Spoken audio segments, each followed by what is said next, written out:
Hey guys, welcome back to my channel अर्थशास्त्र की नगरी। सो गाइस, जैसे कि इससे प्रीवियस वीडियो में हम जो है सहसंबंध के दो मेथड जो है कंप्लीट कर चुके हैं, स्कैटर डायग्राम और कार्ल पियर्सन का सहसंबंध गुणांक। उन दोनों मेथड से जो है आखिर हम कैसे कोरिलेशन को फाइंड करते हैं वो वीडियो आप जरूर देख लीजिएगा। आज हम जो डिस्कशन करने वाले हैं वो करने वाले हैं मेथड नंबर 3, जो कि बहुत ही ज्यादा इंपॉर्टेंट है, बच्चों के जो है बहुत ही ऊपर से जाता है, और इसका नाम है स्पीयरमैन का श्रेणी अंतर सहसंबंध गुणांक। आखिर ये क्या दिक्कत, क्या क्या परेशानी होती है, क्या क्या इसके अंदर सरकमटेंसेज हैं, किन किन केस में जो है हमें अलग अलग फॉर्मूले का यूज करना पड़ता है, ये सारी की सारी चीजें आज हम जो है इस वीडियो के अंदर डिस्कशन कर लेंगे। तो बिना बकवास किए मुद्दे को शुरू करते हैं। देखिए भाई, स्पीयरमैन का श्रेणी अंतर सहसंबंध गुणांक के अंदर जो है 3 तरीके के केस होते हैं, ये कह सकते हो आप। ठीक है, सबसे पहले क्या दे रखा है, सबसे पहले दे रखा है जब क्रम दिए गए हो। ठीक है, जब क्रम दिए गए हो। दूसरा इसके अंदर होता है जब क्रम ना दिए गए हो, और तीसरा जो होता है वो होता है जब श्रेणी मान एक दूसरे के बराबर हो। ठीक है, तो अब ये क्या हो गई, ये क्या दिक्कत आ गई, ये क्रम वरम ये क्या है, क्रम दिए हुए हैं, क्रम नहीं दिए हुए, और ये श्रेणी मान एक दूसरे के बराबर है, क्या दिक्कत है, या पढ़ाते पढ़ाते कहां पे आ गए, रैंक पर। गाइस, सबसे पहले तो आपको ये पता होना चाहिए कि ये जो स्पीयरमैन का श्रेणी अंतर है ये लगता कहाँ है। आप ये समझ सकते हो कि स्पीयरमैन का श्रेणी अंतर वहां पर लगता है, देखो हमारी डेली लाइफ में जो है बहुत सारी ऐसी चीजें होती हैं जिसको हम ये कह सकते हो संख्याओं के रूप में व्यक्त नहीं कर सकते, जिसको हम संख्याओं के रूप में जो है व्यक्त नहीं कर सकते। मान लीजिए कि भाई कि 10 बंदों ने जो है पार्टिसिपेट किया, और वहां पे जजेस ने जो है उनको उनकी आर्ट के अकॉर्डिंगली, मान लीजिए फैंसी ड्रेस कंपटीशन था, उसके अकॉर्डिंगली उनको रैंक देते हैं, प्रेफरेंस देते हैं कि इसकी सबसे अच्छी थी, फिर इसकी, फिर इसकी। उस चीज को कहते हैं रैंक, उसको कहते हैं क्रम। तो वो उस चीज पे जो हमें अगर ये निकालना हो कि जो जजेस ने जो डिसीजन लिया है उन डिसीजन में क्या कोई संबंध है, तो ऐसी जगह पर स्पीयरमैन का जो है सहसंबंध का फॉर्मूला यूज किया जाता है। वहां पर जहां पर जो है ये कह सकते हो आंकड़ों के रूप में डेटा ना हो, ठीक है, मतलब संख्यात्मक ना हो, गुणात्मक हो। ठीक है, उस चीज पे जो है स्पीयरमैन का श्रेणी अंतर का फॉर्मूला जो है बेसिकली यूज होता है। तो अब 3 तरीके के केस होते हैं कि जब रैंक दी हुई है, जब रैंक नहीं दी हुई है, और जब श्रेणी मान जो है एक दूसरे के बराबर होते हैं। ठीक है, तो बकवास बहुत हो गई है, पहले इसकी बात करते हैं इसकी, कि जब क्रम दिए गए हो। यहाँ पे मैंने क्वेश्चन लिया है, कह रहा है एक फैंसी ड्रेस प्रतियोगिता में 2 निर्णायकों ने 10 प्रविष्टियों को निम्न प्रकार श्रेणियां प्रदान की। कह रहा है एक फैंसी ड्रेस कंपटीशन हुआ जहां पर 2 जजेस थे, 10 बंदों ने पार्टिसिपेट किया था, और उन्होंने जो है निम्न प्रकार की श्रेणियां प्रदान की। उन्होंने जो है उनको ये ऐसी रैंक दी है। क्या इन निर्णायकों के निर्णयों में कोई सहसंबंध पाया जाता है, बताइए। तो बिल्कुल वही बात हो गई जो मैंने अभी आपको बताई थी। यहाँ पर 2 जजेस हैं, 10 बंदों ने पार्टिसिपेट किया था, उन्होंने 10 बंदों को ये रैंक दी है, और वे ये पूछ रहा है कि जो इन जजेस ने ये जो रैंक दी है क्या इसके अंदर कोई संबंध है या नहीं है। तो ये कौन सा केस है, यहाँ पे रैंक दी हुई है जजेस ने। ठीक है, हमें सिर्फ ये बताना है कि संबंध है या नहीं है। तो गाइस, जब रैंक दी हुई होती है, 2 सीरीज दे रखी है आपको, एक एक्स दे रखी है और एक वाई दे रखी है। इसमें दे रखा है 1 2 3 4 5 6 7 8 9 10, और इसमें आपको दे रखा है 10 6 5 4 7 9। ठीक है, तो अब आपको क्या करना है, इसका जो फॉर्मूला होता है सबसे पहले मेथड का, इसका जो फॉर्मूला होता है वो होता है R K is equal to 1 minus 6 sigma D square upon में एन की क्यूब माइनस एन। ये इसका फॉर्मूला है। ठीक है, और ये जो डी है ये क्या दिक्कत है, डी निकलता है आपका R1 माइनस R2। किससे निकलता है, R1 माइनस R2। रैंक 1 में से रैंक 2 को क्या कर देना है, डिडक्ट कर देना है। ठीक है, और ये जो R के आया है ये इसलिए आया, ये कह सकते हो कि अभी मैंने आपको क्या बताया भाई, सहसंबंध का मतलब तो R होता है, ये K क्यों आ गया, ये कह सकते हो कि भाई स्पीयरमैन का डिफरेंट लगे कार्ल पियर्सन से, तो इसलिए इसमें K लगा दिया गया। ठीक है, ये किसको बता रहा है, कोफिशिएंट ऑफ रैंक कोरिलेशन। किस चीज को इंडिकेट करता है ये करता है कोफिशिएंट ऑफ रैंक कोरिलेशन, श्रेणी अंतर सहसंबंध गुणांक, उस चीज को इंडिकेट करता है ये। तो ठीक है, अब देखिए आपको ये पता होना चाहिए, जब यहाँ पे रैंक दी हुई है, जब रैंक दी हुई होती है गाइस, तो यही R1 है और यही R2 है। ठीक है, जब रैंक आपको दी हुई होती है, आपको क्या करना है, आपको सिर्फ D निकालना है। और डी कैसे निकलेगा, डी आपका निकलेगा R1 माइनस R2, सिंपल है, मतलब कि 1 माइनस 10, तो ये कितना हो जाएगा -9, इसको इसमें से करेंगे -4 -2, ये हो जाएगा 0, ये कितना जाएगा -2 -3 -1 6 8 7, ये हो गया आपका डी। ठीक है, अब मुझे क्या चाहिए, मुझे चाहिए डी स्क्वायर, तो डी स्क्वायर कैसे निकलेगा, इन सब का स्क्वायर कर दीजिए, 81 16 4 0 4 9 1 36 64 49, ये हो गया। और इसका मुझे सम चाहिए, इसका सम कर लीजिए, इसका सम कितना आएगा जी, इसका सम आ जाएगा आपका 264 बस। और नंबर ऑफ टर्म्स कितनी है आपकी, नंबर ऑफ टर्म्स है आपकी यहाँ पर 10। ठीक है, इस फॉर्मूले में पुट कर दीजिए, 1 माइनस 6 इंटू में 264 अपॉन में 10 की क्यूब माइनस 10, तो ये क्या हो जाएगा 1 माइनस, आपको क्या करना है, इन दोनों को मल्टीप्लाई कर देना है 264 को 6 से, तो ये आ जाएगा आपका 1584। ठीक है, इसको क्या करना है 10 की क्यूब, 10 को 3 बारी गुणा करना है, 10 इंटू 10 इंटू 10 1000 माइनस 10। ठीक है, तो ये कितना हो जाएगा, ये हो जाएगा 1 माइनस 1584 अपॉन में ये कितना हो जाएगा 990। ठीक है, अब इसको इससे डिवाइड कर देना है, तो 1 माइनस, जब आप इसको इससे डिवाइड करोगे तो ये आ जाएगा आपका 1.6। ठीक है, अब इसको इसमें से डिडक्ट कर दीजिए, तो ये आ जाएगा आपका माइनस का 0.6। ठीक है, तो ये जो सहसंबंध है तो कौन सा है, ऋणात्मक, कौन सा है, ऋणात्मक, नेगेटिव वाला जो है ये सहसंबंध है।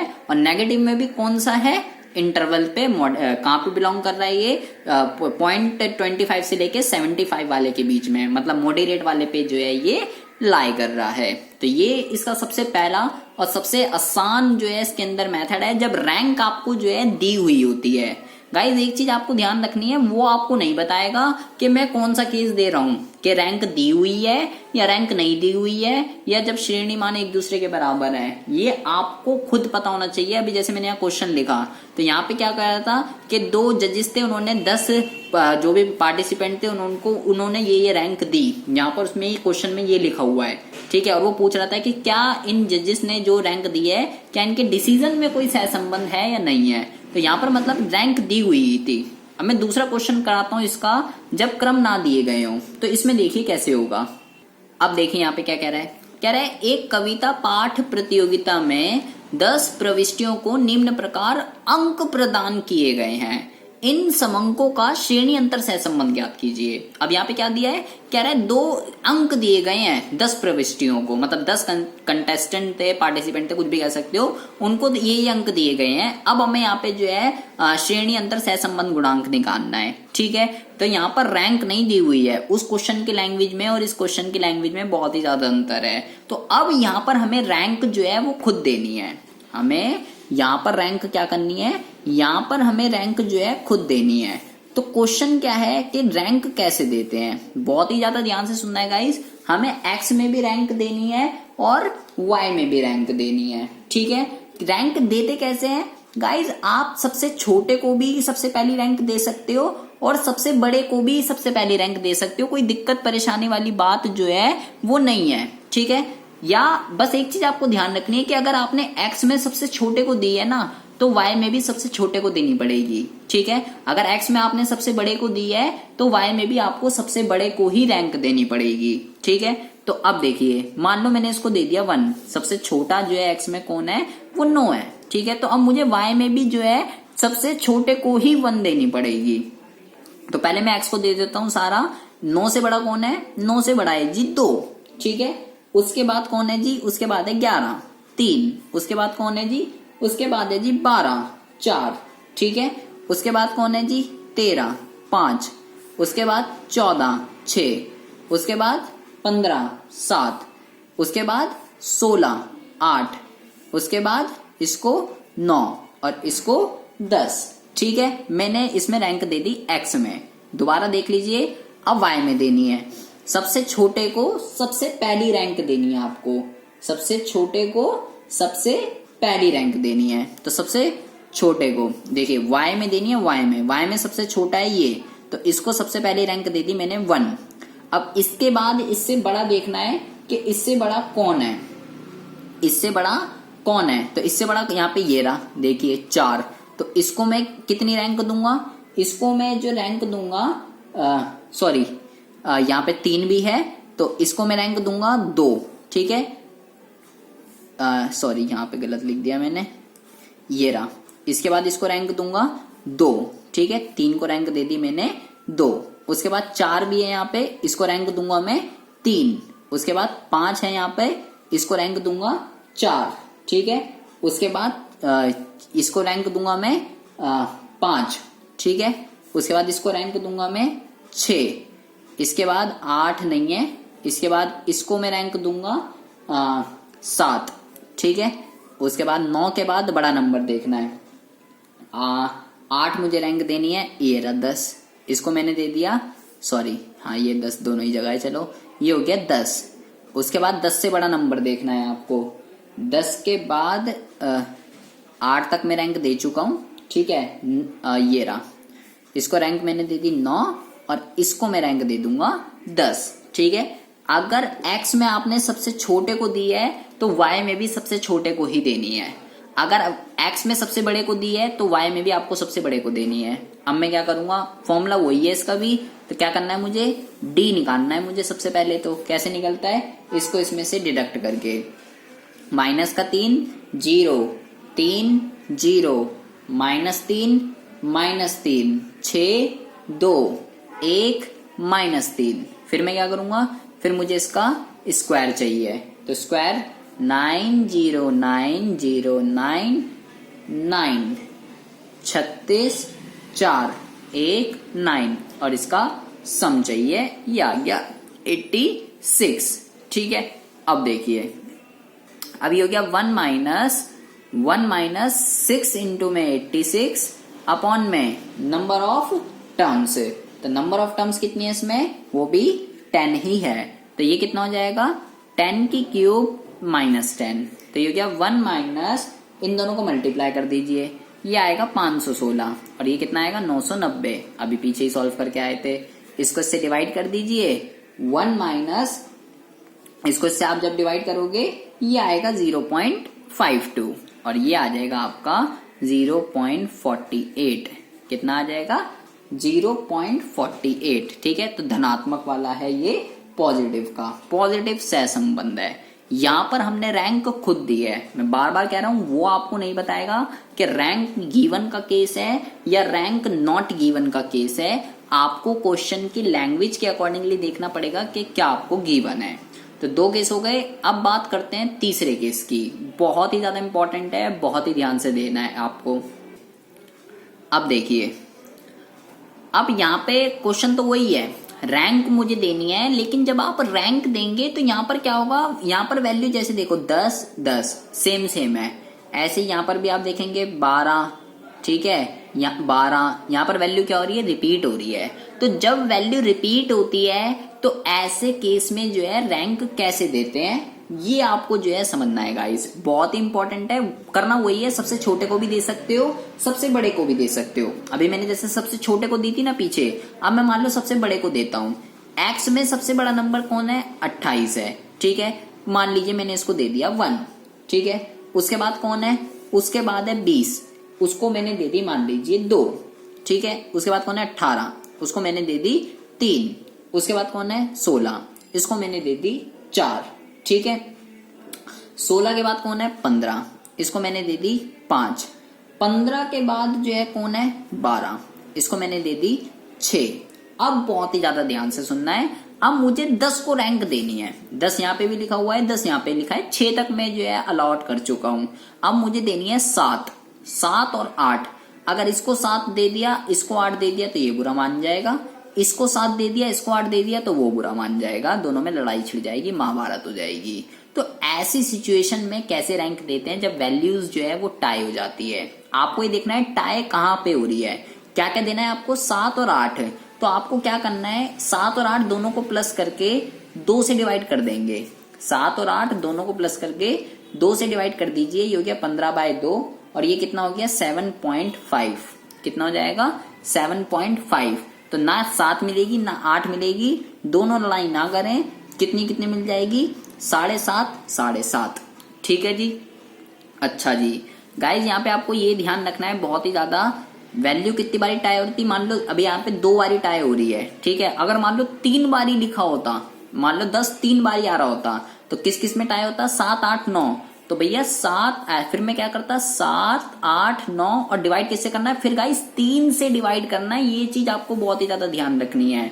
वैल्यू जितनी भी बार रिपीट हो रही है, ठीक है, उतनी ही बारी डिवाइड करना है आपको। 3 बारी भी हो सकती है, 4 बारी भी हो सकती है, जितनी भी बार रिपीट हो रही हो उतनी ही बारी डिवाइड करते हैं। ठीक है। अब जैसे y में देखिए, y में मुझे रैंक देनी है, ठीक है। तो सबसे बड़ा कौन है यहाँ पे, ये है। इसको मैंने दे दिया 1, ठीक है। उसके बाद मैंने इसको दे दिया 2, ठीक है। उसके बाद मैंने इसको दे दिया 3, इसके बाद मैंने इसको दे दिया 4, ठीक है। अब मुझे 12 को रैंक देनी है। अब बहुत ही ध्यान से सुनेंगे, अब मुझे 12 को रैंक देनी है। 4 तक मैं दे चुका हूं, 5 और 6 में लड़ाई हो रही है, 5 और 6 में देखिए, तो 5 और 6 में लड़ाई हो रही है, तो भाई दोनों को जोड़कर 2 से डिवाइड कर दूंगा। कितना आएगा, 11/2, और कितना आ जाएगा 5.5। तो ना तो इसको कितनी मिलेगी 5.5, और इसको कितनी मिलेगी 5.5। अब गाइस बहुत ही ध्यान से सुनना है, आपको गलत मत कर दीजिएगा। अब आपको अगली रैंक 12 के बाद किसको देनी है, 10 को रैंक देनी है आपको। किसको रैंक देनी है, 10 को आपको जो है, नहीं सॉरी, इसको रैंक देनी है 11 को। तो 11 को आप क्या रैंक दोगे, 6 नहीं देनी है, बस यही गलती नहीं करनी है। अगर आपने 11 को 6 रैंक दे दी तो आपका क्वेश्चन गलत हो जाएगा। गाइस 6 तक आप ऑलरेडी अलॉट कर चुके हो। देखिए आपने 5 और 6 इन्हीं को तो जोड़ा था, 5 और 6 को जब जोड़ा है मतलब आप 6 तक रैंक दे चुके हो। आपको जो 11 को रैंक देनी है वो 7 देनी है, फिर इसको कितनी देनी है, इसको 8 देनी है। ये चीज आपको बहुत ही ज्यादा ध्यान रखनी है, ठीक है। जहां तक हम रैंक दे देते हैं उससे आगे अलाउट करते हैं, और जितनी भी बारी रिपीट हो रही है, ये वाली जो मैंने आपको बताया, 2 बारी होगा तो भाई 2 से करेंगे, 3 बारी होगा तो 3 से करेंगे, 4 बारी भी हो सकता है तो 4 से डिवाइड करेंगे। अब क्वेश्चन हो गया, अब मुझे क्या निकालना है, इसका फॉर्मूला देख लीजिए एक बारी। इसका फॉर्मूला ये छोटा सा फॉर्मूला है, R K equal to 1 - 6 bracket sigma D square. Guys ये फॉर्मूला वही है, बस यहाँ पे ये जो चीज है, ये इतनी चीज एक्स्ट्रा आ गई है। ये इतनी चीज एक्स्ट्रा इसलिए आ गई है क्योंकि वैल्यूज जो है यहाँ पर टाई हो रही है। इसका क्या मतलब है, 1/12 m1 की क्यूब माइनस m। इसका ये मतलब है गाइस, एक्स सीरीज के अंदर वैल्यूज कितनी बारी टाई हो रही है वो आपको लिखना है। कितनी बारी हो रही थी, 2 बारी, तो 2 की क्यूब माइनस 2। वाई में भी कितनी बार हो रही है, 2 बारी हो रही है।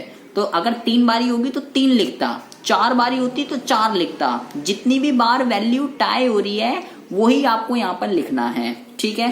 तो करना मुझे वही है, पहले तो मुझे डी निकालना है। कैसे निकलेगा, R1 - R2, तो कितना आ जाएगा जी, 3, इसको इसमें से कर दीजिए 3.5, -6, माइनस का 4.5, माइनस का 1 4.5 एंड 3, और माइनस का 2.5, ठीक है। अब मुझे क्या करना है, अब मुझे जो है डी स्क्वायर निकालना है। क्या निकालना है, डी स्क्वायर। इसका स्क्वायर कर दीजिए 9, 12.25, इसको कर दीजिए 36, इसको कर दीजिए 20.25, इसको करेंगे 1 ही आ जाएगा, इसको करेंगे फिर से 20.25, जो माइनस का है प्लस का हो गया क्योंकि स्क्वायर कर रहा था मैं, ठीक है। ये कितना हो जाएगा 9, और ये हो जाएगा 6.25, और इसका सम कर दीजिए, ये आएगा आपका 114। बस अब आपको इस फॉर्मूले के अंदर पुट कर देना है। 1 - 6 114 प्लस 1/12 कितनी बारी रिपीट हो रहा था, 2 बारी रिपीट हो रहा था, तो 2 की क्यूब -2, 1/12 फिर से कितनी बारी रिपीट हो रहा था y में, उसमें भी 2 बारी हो रहा था। ध्यान रखना है 2 बारी होना है, अगर 2 बारी हो रहा है तो 2 लिखना है, 3 बारी हो रहा है तो 3 लिखना है, 4 बारी हो रहा है तो 4 लिखना है। ये आपको ध्यान रखना है गाइस। और नंबर ऑफ टर्म्स कितनी है इस क्वेश्चन में, 8, तो 8 की क्यूब -8, 10 नहीं है, कहीं 10 रख दो पीछे वाले क्वेश्चन की तरह। 1 2 3 4 5 6 7 8, 8 है इसके अंदर। अब इसको सॉल्व करना है। कैसे सॉल्व करेंगे, बहुत ही ध्यान से सुनना है। 114 प्लस 1/12, 2 को 3 बारी मल्टीप्लाई करना है, 2 × 2 × 2, 2 3 4, तो ये कितना आएगा 8। देखो ऐसे 2 × 2 × 2, 2 दूनी 4, 4 दूनी 8, तो 8 माइनस 2 कितना हो जाएगा 6, प्लस 1/12 इंटू में 6, ठीक है, अपॉन में 8 की क्यूब मतलब 8 इंटू 8 इंटू 8, 8 8 जा 64, 64 इंटू में 8, ये होता है आपका 512 माइनस का 8। अब देखो 6 कम 6, 6 दूनी 12, 6 कम 6, 6 दूनी 12, 2 एकम 2, इसको काट दीजिए 0.5, इसको भी काट दीजिए 0.5, 1 अपॉन में 2 लिखा था, मतलब कि 2 को भाग करना है 1 से, तो 0.0, 2 पंजे 10, ठीक है, जिसको भाग करने नहीं आती है वो ऐसे भी कर सकता है। तो अभी हो गया 0.5 और 0.5 आधा, तो भैया आधा और आधा कितने होते हैं, आधा और आधा हो गया 1, ठीक है, अपॉन में 512 में से 8 घटा दीजिए, हो गया 504, 115 अपॉन में 6, तो 1 माइनस 6 इंटू में 115 अपॉन में 504, ठीक है, तो ये कितना हो गया 1 माइनस ये हो जाएगा आपका 690, ठीक है, अपॉन में 504, इसको इससे डिवाइड कर दीजिए, 1 माइनस 1.37 और ये आ जाएगा माइनस का 0.37, ठीक है जी। तो ये कौन सा है, ये ऋणात्मक का सहसंबंध है, ठीक है। यहां पर गाइस ये वाला केस इसका बहुत ही ज्यादा इंपॉर्टेंट है, जब वैल्यूज जो है टाई हो जाती हैं। एग्जाम में जो क्वेश्चन आता है वो इसी थीम पर आता है, स्पीयरमैन पे अगर आया हा तो भैया वैल्यू टाई वाला ही क्वेश्चन आता है, ये गारंटी है 100%, इसकी पॉसिबिलिटी जो है वो कहीं ज्यादा है, ठीक है। ये मैंने आपको 2 वैल्यू वाला टाई कराया है, 3 बारी भी हो सकती है, 4 बारी भी हो सकती है, जितनी भी वैल्यू बार टाई हो रही हो, बस आपको रैंक अलॉट करनी आनी चाहिए। 2 बारी हो रहा है तो 2 से करेंगे, 3 बारी हो रहा है 3 से करेंगे, 4 बारी हो रहा है तो 4 से करेंगे, और जहां तक रैंक दे देते हैं उसके बाद अगर आगे रैंक देनी है तो उससे आगे देते हैं, ना कि वो जैसे यहाँ मैंने 6 तक दे दी थी, उसके बाद 7 से मैं रैंक देना शुरू करूंगा। इसमें कुछ समझ ना आया हो, कोई भी डाउट हो, कोई भी इश्यू हो, आप मेरे को कमेंट बॉक्स में कमेंट कर सकते हैं, ठीक है। जो भी चैनल पर पहली बार आया था प्लीज इस चैनल को सब्सक्राइब करके बेल आइकन को जरूर प्रेस कर लीजिए, आपके लिए मैं ऐसी इंटरेस्टिंग वीडियो रोजाना इस चैनल पर अपलोड करता रहता हूँ। तो मिलते हैं आपसे नेक्स्ट वीडियो में ऐसे इंटरेस्टिंग टॉपिक के साथ, तब तक के लिए have a good day, bye bye, take care.